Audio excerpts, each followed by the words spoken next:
Camera shake, what is it and how do I stop it happening? Hi and welcome to episode 89 of the Photography Explained podcast. I'm your host Rick, and in each episode I will try to explain one photographic thing to you in plain English in less than 10 minutes-ish without the irrelevant details. What I tell you is based on my lifetime of photographic experience and not Google. Before I go on, if you have a question you would like me to answer, just go to photographyexplainedpodcast.com/start.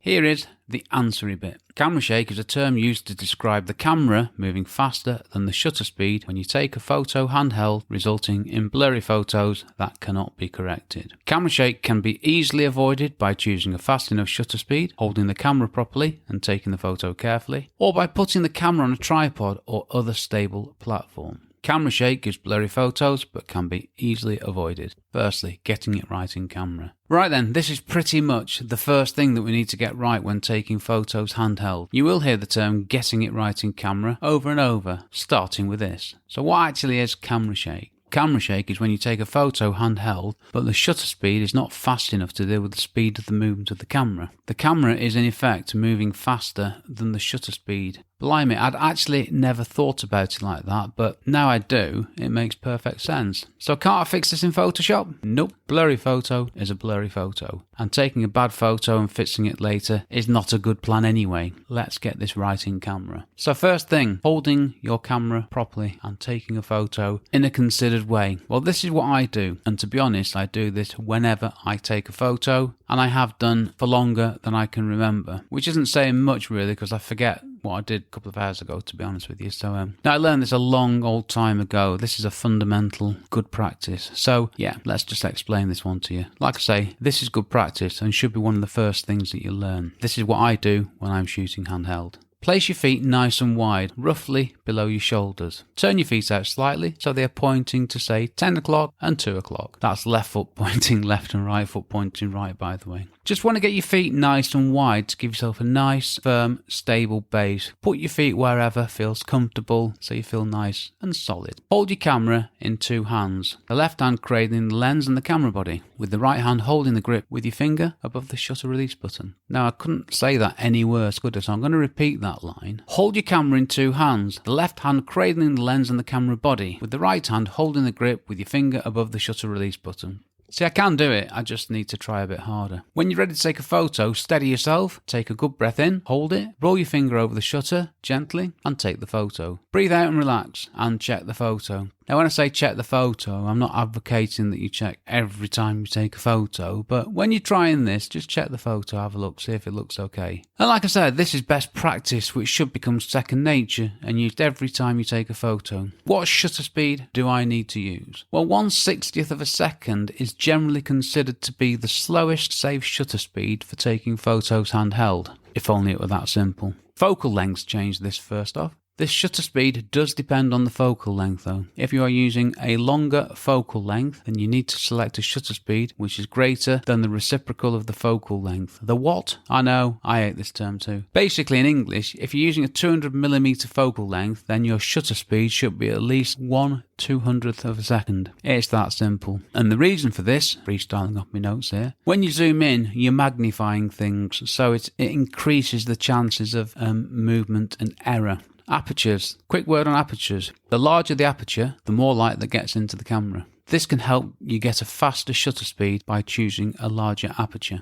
ISO. The faster the ISO, the more sensitive the camera sensor is to light, and the faster a shutter speed you can choose. This moves us nicely onto the exposure triangle. This is exactly why you need to understand the exposure triangle, as it helps you to make informed decisions about the camera settings that you need to choose. Image stabilization. Didn't have this when I was a lad. These days you got in-camera and in-lens image stabilization. There's all sorts of stuff out there and it can give you remarkable ranges of stabilization. I mean, what does it do? Well, if your camera has 4 stops of image stabilization, which isn't unusual in this day and age, it might not sound a lot, but it is absolutely remarkable. 4 stops of image stabilization. And what does this mean? Well, it means you should be able to shoot handheld at 1/4 of a second. So that's 1/60th of a second, taking away 4 stops. So what do I mean here? Well, if you halve the shutter speed, 1/60th to 1/30th is 1 stop. If you halve it again, that's 1/15th of a second. I shouldn't be doing this live, should I? If you halve it again, that's 1/8th of a second. That's your 3 stops. If you halve it again, that's 1/4 of a second, which is 4 stops. So you could, in theory, handhold a photo. Handhold? Take a photo handheld at 1/4 of a second and be fine. Is that the case though? Well, you need to practice. Whatever the numbers that are claimed, you need to practice because we're all different. None of us are perfect. These are scientific tests taken in labs. I'm sure they're fine and correct, but you need to practice and find out what works for you. Take photos and then check them on your computer. Now to do this, zoom in to 100% and make sure you're taking sharp photos. Sharp photos must be one of your priorities. Tripods. Put your camera on a tripod and that's sorted, right? Well, yeah, but there's one thing that you need to consider. If you place your camera on a tripod and ham-fistedly press the shutter release button, you will not get a sharp photo. But if you very gently, you might. Better still, use a remote release so you're not actually touching the camera. Other devices. Well, there are other devices these days that do the same job as a tripod. The point is that they stop the camera from moving when a photo is taken. Now, I did find a very odd thing. I did have a look on Google to see what competition I'm up against for this episode and was really surprised to find out that the first search results were on how to add camera shake. How to add camera shake? Why would you ever do that? Now, I know I said that this was not from Google. This podcast episode is not based on Google research. It's based on what's in my head. But I do need to get more info on what people want to know about. And I'm not going to lie to you, I want to get the best title so my blog posts rank well in Google. Nothing wrong with that. But the base knowledge is all in my head, okay? And that's why you should stick with me, because there's so much confusing advice out there. I was really surprised to see that. And if I was looking for camera shake and the first things I found were how to add camera shake, I'd be like, should I be adding it or taking it away? I don't understand. So stick with me, I'll sort these things out for you. What do I do then? Well, I take every photo, wherever possible, on a tripod. I don't use a tripod if I physically cannot do so, or if my camera is on top of a painter's pole, held out of a window, that sort of thing. And when I take my photos with my camera on a tripod, I simply use the camera's 10-second self-timer. Now, 10 seconds is plenty of time for any movement to stop after I have gently rolled my finger over the shutter release button with my camera firmly fixed on my tripod. That's what I do. I literally do that on every shot. I used to have remote releases. I've had probably every remote release under the sun. I've used my phone as a remote release. But the simplest thing is just the self-timer on my Canon 6D. 10 seconds. I focus, press the shutter release all the way. 10 seconds later, it takes the photos. The camera is not moving. It's rock solid. My photos are tack sharp. Okay, the talky bit, as if I hadn't spoken enough. Getting sharp handheld photos is a skill, but a skill that is easily learned. As with all things in photography, practice makes perfect. Practice and analyse the results. See what works for you, but try out all the things I've told you about in this episode. With care and attention, you can prevent camera shake ruining your photos. Now, I love taking photos with a tripod, but when I have to shoot handheld, I know what I need to do to get tack sharp photos. And I'll say it again, that should be your aim, tack sharp photos. This is one of the fundamental starting points. You cannot recover a blurry photo. I don't care what anyone else says, you can't. So avoidance is always number one. Okay, I want to touch on ISO here.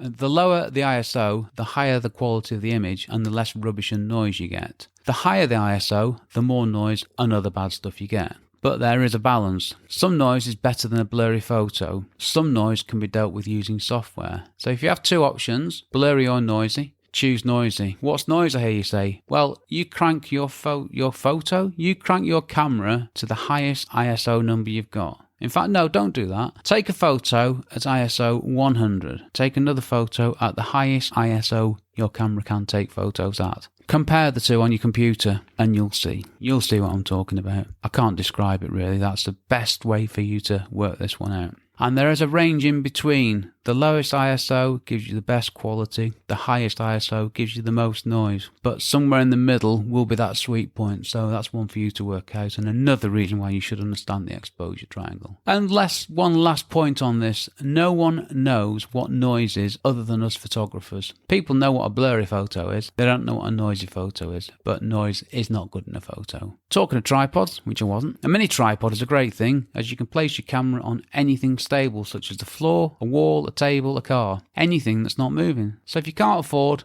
or do not want a tripod, well said, wasn't it? Get a mini one and see how you get on. I use one for my travel photography. If you go back to my episodes on travel photography, you might remember the episode where I talked about packing and preparing for travel photography and the fact that I pack my luggage for a holiday, and the last thing that comes out because it's too heavy is my tripod, and then I put a mini tripod in and I manage somehow with my mini tripod, which I love. I'm waffling. Let's move on. One line summary. Camera shake can be eliminated using good image capture techniques and the right camera settings. With care and practice, you can make camera shake very quickly a distant memory. Related episodes. There aren't any. I did look, but nope, nothing that has anything to do with camera shake. I haven't even done an episode on tripods yet, which is a surprise, I have to tell you. Next episode, Photography Explained podcast episode 90. Blimey, I've done 90 episodes. Well, I haven't yet, have I? I've done 89. That's quite a lot, isn't it? So, episode 90. Do I really have to edit my photos? Is editing photos cheating? Now, that is a great question, if I do say so myself. Do I really have to edit my photos? Well, what do you think? What do you think I do? Shout out? This space still needs filling, so get in touch and get your shout out on my ever-growing podcast.